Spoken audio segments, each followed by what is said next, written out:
todo se puede prevenir, o sea, todos los incidentes se pueden prevenir. Los sistemas entre más automatizados están, previenen más las condiciones.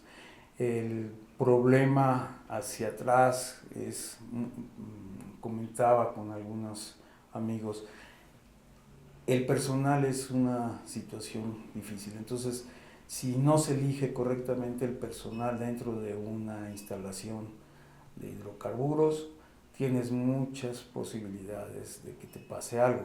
Y se seguía teniendo al personal ahí. ¿Por qué? Porque, no, como te dije, es sensible la situación con los trabajadores.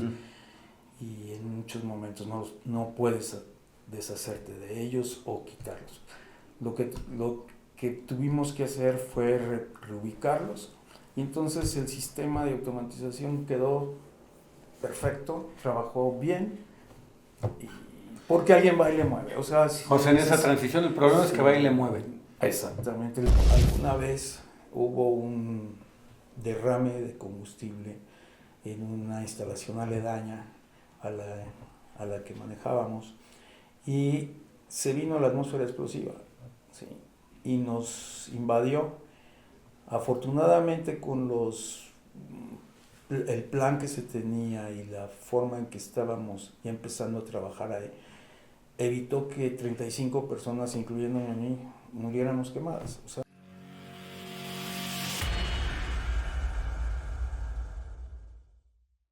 hola, hola, ¿cómo están? Gracias por darse el tiempo de vernos aquí en el canal. Risky Business, como saben, es un canal dedicado a, como lo dice su nombre, a los riesgos. Y el objetivo pues es transmitir el conocimiento de gente que tiene 20, 30, 40 años de experiencia, sobre todo a la juventud, que es la más afín a los canales de YouTube. Así que muchas gracias. Hoy estamos muy contentos porque, hablando de quien tiene 20, 30, 40 años de experiencia, vamos a entrevistar a Mario Quijano, que muy amablemente se prestó a la entrevista, y a ver, pues seguro tendrá anécdotas muy interesantes y muchos conocimientos que pasarnos. Un poquito para que vean por qué estamos tan contentos. Mario es ingeniero civil, también es AD1 del IPADE, tiene solo en Pemex tuvo solo en Pemex más de 20 años de experiencia como responsable en el área de refinación, de operación, transporte y terminales de almacenamiento. Después de eso, como es muy inquieto y no me dejará mentir, se ha dedicado a ser consultor y responsable en muchos proyectos para empresas tales como Verumen Glins, Diabás, Spectro, Comesa y Schlumberger, entre otras. Es miembro activo del CIATEC, que como saben es un apéndice de CONACYT, en un montón de proyectos de investigación y desarrollo de temas siempre afines a su expertise. Ha sido autor y colaborador en varios manuales de actividades relacionadas con el giro, y pues básicamente, que me corrija Mario, pero lo podríamos definir como especialista en operaciones, logística, seguridad y una parte muy importante que es el tema de costos de toda la infraestructura relacionada con almacenamiento y transporte de hidrocarburos. Así que bueno, sin más, vamos a empezar a hacerle un par de preguntas. Si ustedes tienen preguntas, mándenlas por favor y se van a ir contestando a lo largo del tiempo. Pero bueno, empezaremos con las nuestras. La primera pregunta que te queríamos hacer, Mario, es pues el proyecto más importante que dirías en el que has trabajado, tu hijito, o has de tener varios, pero tu consentido, tu reto más grande profesionalmente. bueno, en primer lugar, Enrique, agradecerte la invitación. Encantado. Estar aquí es algo muy grande para mí, muy bueno. Y contestando a tu pregunta, el último proyecto que realicé fue sobre costos, ¿sí? Costos en instalaciones petroleras, para definir el precio que se tenía que dar a los terceros que iban a rentar parte de las instalaciones o del ducto. Y fue muy interesante porque te vas dando cuenta en qué momento puedes tú creer que estás ganando y no estás ganando, o creer que estás ganando una cantidad y no la estás ganando. Entonces fue muy interesante, y vas descubriendo los retos que hay y las posibilidades que tienes para poder mejorar tus beneficios en ese aspecto. Oye, Mario, yo sobre todo este negocio en el que estamos le digo la danza de los millones, porque es increíble que aunque son cifras millonarias, a veces se pierde. De este último proyecto que comentas de costos, ¿cuáles dirías que son los 2 o 3 fugas o leaks, como le dicen los gringos, fugas por las que se puede ir la utilidad, que sobre todo no se ven, ¿no? Porque las muy evidentes sí las cuida todo el mundo, pero yo digo que siempre las que no se ven son las más peligrosas, ¿no? Sí, principalmente es cuando gastas en el aspecto de personal más de lo que requieres, ¿sí? También en el aspecto, si no cuidas los aspectos de mantenimiento, los aspectos de operación, empiezas a tener esas fugas, pérdidas que te van a pegar. Y también es muy importante considerar que en estos costos tienes que tener ¿cómo te diría?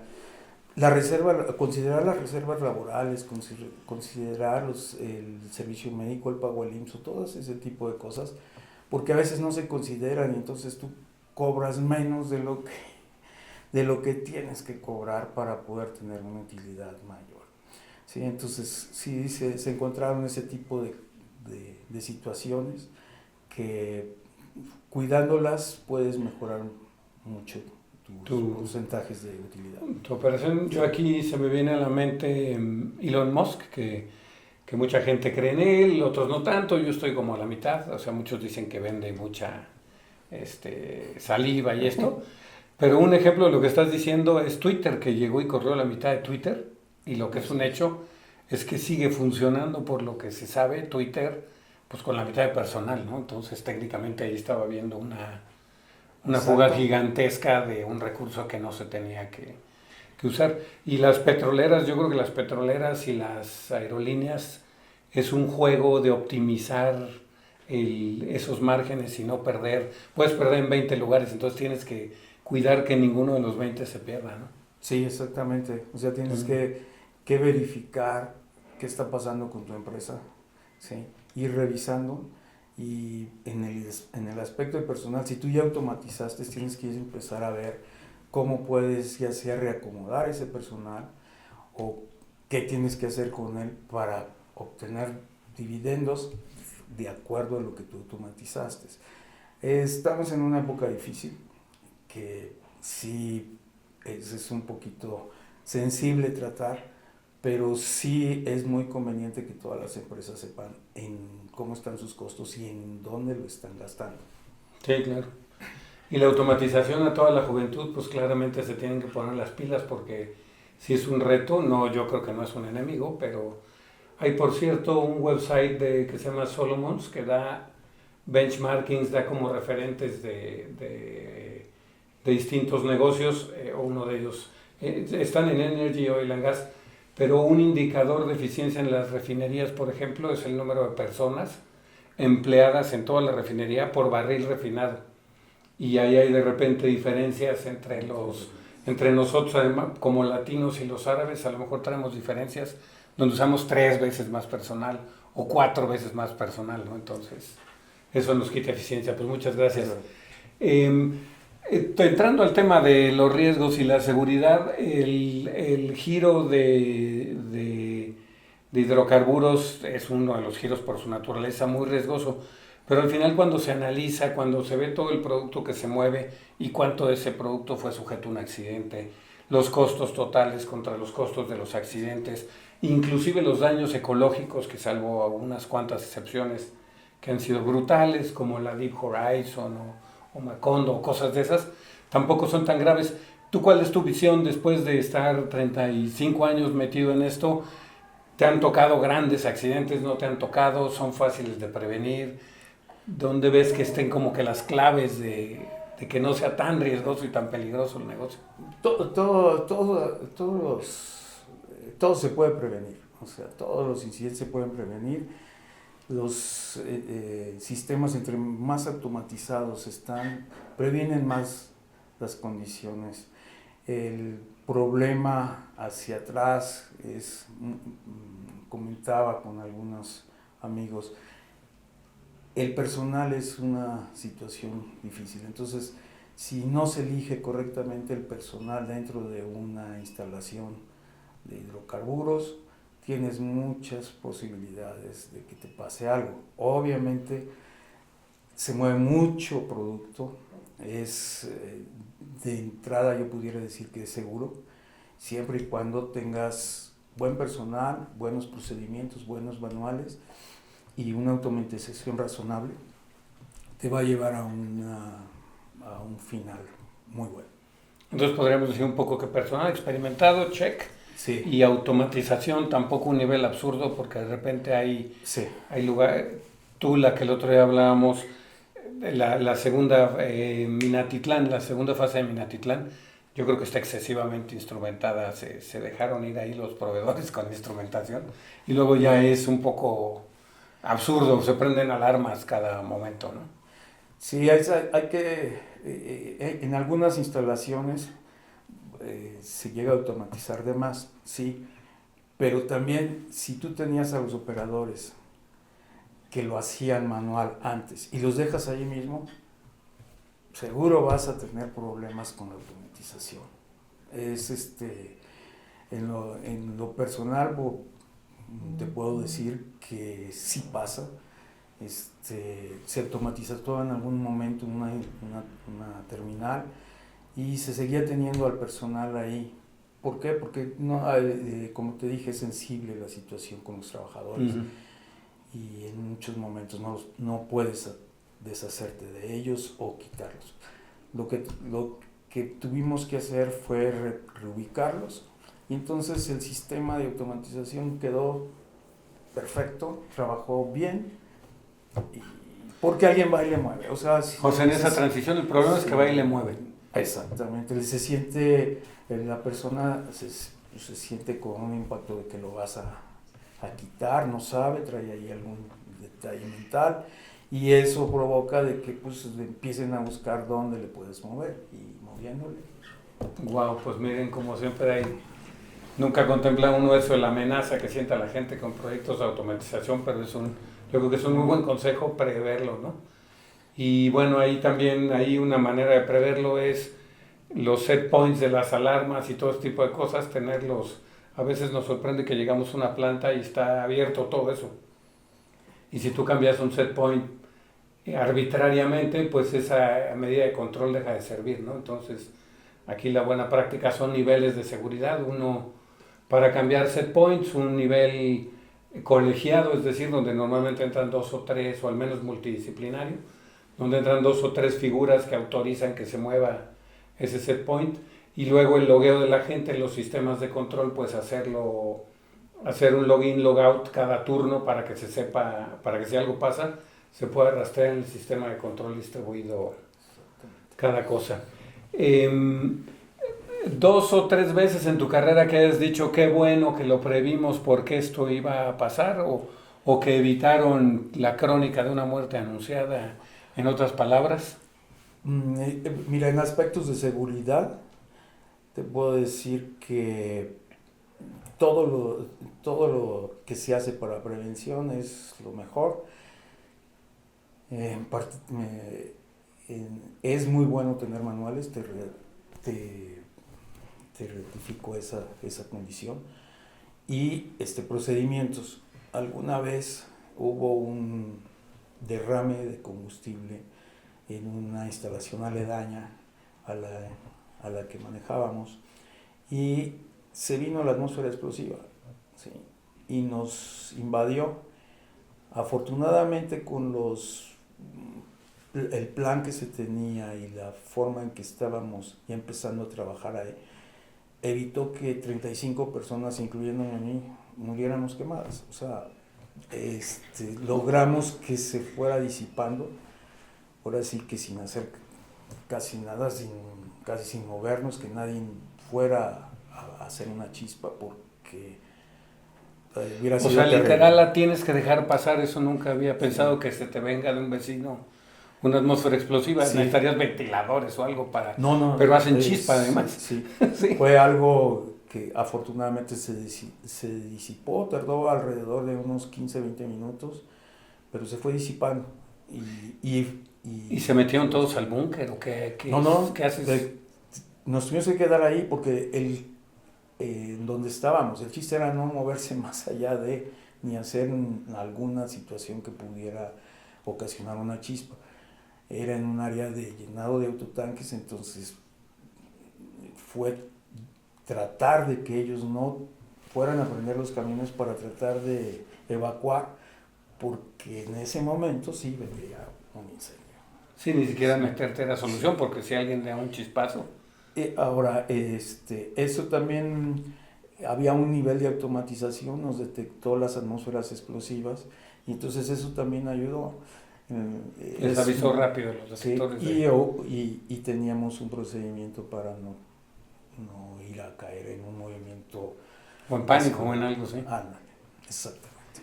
Oigan, para los que no estén tan metidos en esto, aquí lo que comenta Mario es como de película, que literalmente si se derrama combustible de un vecino y en lugares como Coatzacoalcos, como que luego se hace por la humedad como una capa atmosférica, entonces no se... te viaja literalmente esa atmósfera explosiva, pues estás como de película, de que si a alguien se le cae, me imagino en la película sería que a alguien se le cae un Stilson sobre un tubo, y a lo mejor esa simple cosa, pues imagínense que prenda, imagínense su cocina llena de gas, y con las personas ahí adentro y prendes la estufa y ya estaba el gas lleno en la cocina, pues se lo pueden imaginar, pues wow. Y si y tu experiencia con los manuales es, porque yo adoro lo que dicen, donde siempre tenemos la discusión es en el uso del manual. ¿Qué porcentaje dirías que los lee y luego qué porcentaje dirías que los tiene presentes? ¿O qué habría que hacerle a los manuales para que sean más amigables? Tienes toda la razón, porque la mayoría de las personas no leemos. O sea, no se lee. Y además hay que incluirnos cuando nos dan el manual. No sé, ves el manual y dices, no, yo lo voy a hacer. O ves la guía, lo que sea. No se está leyendo, desafortunadamente. Entonces, ¿qué hay que buscar? Es un manual, pues, bueno, pues, un marmotreto, pero pues lo vas a tener que ir dividiendo en las personas nada más, para que no se espanten con todo el manual y solo lo que les toca. Y en el caso de capacitación, bueno, si va a ir a otro puesto, pues le tendrás que dar en la otra parte, porque no hay manera de que lo lean completo, ¿sí? Ni los directivos de las instalaciones. Uh-huh. Y la otra es que sí tienes que tener una supervisión, tienes que tener un grupo supervisor que vaya y le pregunte a la persona, vamos a decir, al vigilante, qué es lo que él tiene que hacer y si sabe lo que está ahí, y lo vas calificando. Y calificando literalmente hasta con exámenes, ¿no? Luego son enemigos. Es todo un mundo pequeño de exámenes, ¿sí? Sí, es un pequeño examen y lo vas calificando. Y entonces empiezas a sacar un índice de, en estas áreas sí estoy bien, en estas áreas no estoy bien. Y es la única forma que yo encontré para que pueda llegarle a la gente el manual. Ahora, entre más sencillos los hagas, porque de repente llegó un tiempo en el que te hacías un manual y era pasta para kilométrico, y entonces lo tienes que hacer lo más simple posible, y con eso de verdad sí se mejoran todas las instalaciones. Y yo creo que Pemex, que tiene muchas cosas admirables, otras no tanto, sobre todo actualmente, pero tiene muchas admirables, y yo de las cosas que creo que manejan y que hicieron muy bien y que están muy bien implementadas son los permisos de trabajo. Sí, a veces es un poco burocrático porque son demasiados campos, muy largos, muchas firmas, pero sí ves muchísimos accidentes que se evitan con esos permisos de trabajo, de que iban a meterse una escotilla y no habían checado la explosividad, de que iban a poner un andamio kilométrico y no lo iban a anclar, de cualquier cantidad de cosas que sí. El permiso de trabajo también, si quieren otro día hablaremos de eso, es también un instrumento bien valioso en ese sentido.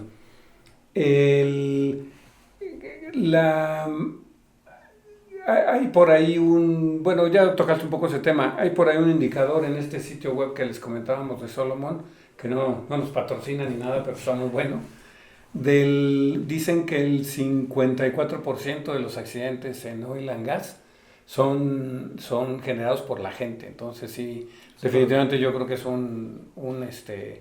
el recurso más importante y más crítico en temas de seguridad, ¿no? Oye, Mario, tú en una planta cuando te cambiaban a lo mejor de una terminal a otra o lo que fuera, ¿qué hacías para sentirte seguro? ¿Le entrevistabas primero a la gente, luego te dabas una vuelta, decías si tiene esto, esto y esto ya, sé que voy a regresar a mi casa? Fue complicado, me tocaron algunas instalaciones con problemas y te soy sincero, me ayudó mucho porque tienes que empezar a inventar cómo puedes llegarle a la gente primero, porque hay gente que no te va a querer. Sí, y luego, ese es uno de los primeros pasos, empezar a tener empatía con ellos. Y el otro paso es verificar cómo está la instalación realmente. Y para verificarla tienes que visualizarla, tienes que ir, recorrer cada una de las partes. Y ese recorrido lo tienes que hacer, pues, mínimo durante 3 meses, casi diario, para que tú sepas qué es lo que le duele a esa instalación o cuál es la problemática que tiene, y te vas enterando de las cosas y al final ya empiezas bueno, desde los 15 días ya tienes que hacer un programa para cómo vas a solventar lo que estás viendo ya en ese caso hasta los 15 días y empezar a distribuirle las cargas de trabajo a tu personal que te ayuda, al personal que también es directivo pero que está en el segundo nivel, vamos a decir. Lo empiezas a ver y primero te toca supervisar a ti. Sí, claro. Luego ya después ya puedes confiar, empiezas a ver quiénes de tu segundo nivel son buenos para confiar con ellos y hacer un equipo de trabajo fuerte. Oye, y si quisiéramos, aunque es muy difícil, pero si quisiéramos un poco priorizar entre qué es más importante a nivel de seguridad, la integridad mecánica, los procesos de inspección, un buen sistema de control distribuido, la experiencia de la gente, pues casi creo que serían como que lo más importante. ¿Cómo los acomodarías o qué dirías? Sobre todo pensando en si llegas a un lugar muy emproblemado, por dónde empiezo, ¿no? Si integridad mecánica lo es todo, pues concentrarse en integridad mecánica. Si control lo es todo, yo sé que hay que ver todo porque es la respuesta adecuada. Pero si quisieras así decir el primer mes, ¿a qué lo dedico? ¿En qué orden los pondrías? No, tienes que dedicarle a todos. No puedes entrarle a uno solo. Sí. Hay que echarle un montón, más bien a identificar la situación más crítica, más que... Sí.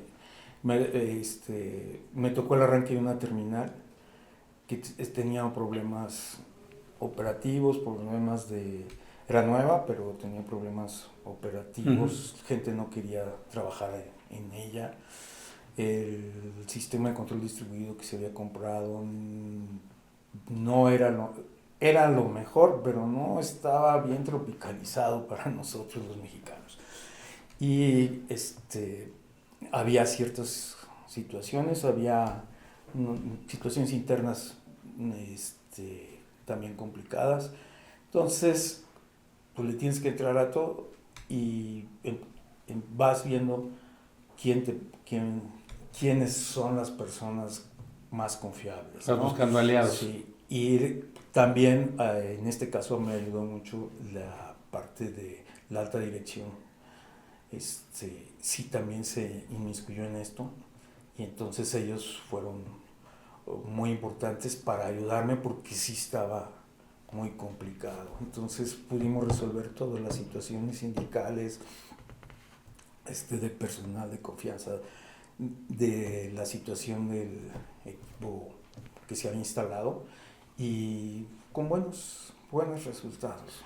Pues ahí ven la complejidad de cada cosa que se hace y ahorita tomo 2 cosas de las que comentó Mario, que normalmente creo que son malas interpretaciones.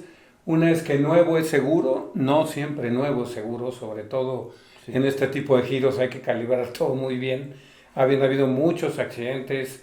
Un accidente que hubo en Cactus, que fue a los 2 o 3 meses. Ese es más, te debe haber tocado yo creo que en Pemex, ¿no? Cactus Sí. tenía 2 o 3 meses de revampeada, me parece, y falló. Y luego otro que no, porque no nos dejemos ir con la finta de que un sistema muy bueno nos va a funcionar necesariamente, porque nos ha tocado un sistemaza de ABB o de Honeywell o del que quieran, pero a lo mejor en alemán, que dices, oigan, ¿cómo no se los pusieron en español o cómo? O en inglés, el alemán puede ser muy exagerado, y resulta que media planta no habla inglés, entonces pues No nadie va a saber, o con alarmas exageradas, entonces se acostumbran a... Entonces, pues bueno, todo este tipo de cosas son las que queremos ir transmitiendo. Un comentario sobre lo que dices, que no todo lo nuevo. En este lugar se instaló un sistema de apartarrayos muy interesante que se colocó por primera vez aquí en México, pero resultó que antes de que empezara la operación de la terminal le cayó un rayo a un tanque y precisamente esto supuestamente garantizaba que no iba a existir que cayera un rayo. Al final se tuvo que hacer ¿qué te podría decir? Una reconsideración, se volvieron a calcular, le faltaban algunos sistemas de esto, y bueno, ya se logró estar seguro y funciona correctamente, pero de inicio... Que los rayos además son casi el peor enemigo de las terminales, ¿no? O de los peores de las terminales. Causan mucho problema. Exactamente. Y otra cosa también que nunca nos confiemos, los proveedores pueden ser muy buenos, pero toca que nos han tocado casos increíbles donde del diseño de un tanque que tenía 8 patas a los planos para construcción y ves que tiene 6 patas, ¿no? O cosas como esta, que a lo mejor tenía que llevar 20 antenas y le pusieron 10 o lo que sea. Entonces, aquí el chiste es no les digo que en su vida sean desconfiados, pero en el tema de seguridad hay que ser muy desconfiados. Mario, ¿alguna otra cosa que quisieras agregar pensando así en un auditorio más bien joven y que les quieras ahorrar problemas o bajar la gastritis o darles más calma? Pues nada más yo les diría que leyeran bastante, si tienen sus manuales, si tienen las normas, las guías, y actualmente con todos los apoyos que tenemos de herramientas como son estas, las electrónicas, computacionales, todo, podemos hacer el trabajo más seguro y mejor. Entonces es cuestión de una dedicación y una supervisión, porque es muy importante que no se pierda la supervisión, porque a veces creemos que ya lo ordené, ya trabajo. Siempre, sí. Y no pasa así. ¿Sí? Y el esquema yo creo que es muy importante en casos como los de Pemex y muchas empresas que ya se fueron haciendo grandes en México, el tema manejan mucho en otras partes del mundo lo del padrino y el ahijado, que te ponen a alguien que te va a pasar todo, además te pasa su conocimiento porque él ya sabe que se va a jubilar y lo que sea, pero eso hemos visto también que es un reto. Nos tocó un caso muy interesante en la frontera, horriblemente interesante, porque empezaron a secuestrar, a microsecuestro de mucho gerente, tenían 3 plantas generadoras de energía. Y entonces empezaron a renunciar los gerentes y empezaron a entrar gente más joven que no tenía toda la preparación suficiente a esas funciones. Y la siniestralidad, ¡pum!, se empezó a subir. En año y medio yo creo que subió 20-30%, porque no hubo ese tiempo, ¿no? Así que por eso justo este podcast, a ver si un poquito se puede ir pasando para que se les quede. ¿Alguna otra cosa que quisieras agregar, Mario? Nada más, muchas gracias. Pues al contrario, muchísimas si gracias. Vuelves a hacer otro, por tu vuelves a invitar. Sí, no, claro, vamos a ir. Como ves, aquí salieron los sistemas de control distribuidos, los apartarrayos en las terminales, que son muy importantes. Yo creo que temas, por suerte, tenemos para aventar para arriba. Así que muchísimas gracias. Muchas gracias, Enrique. Gracias, acuérdense de compartir para que esto se vaya difundiendo más y estemos más presentes. Y bueno, muchas gracias. Nos vemos en otro programa de Risky Business. Gracias, bye.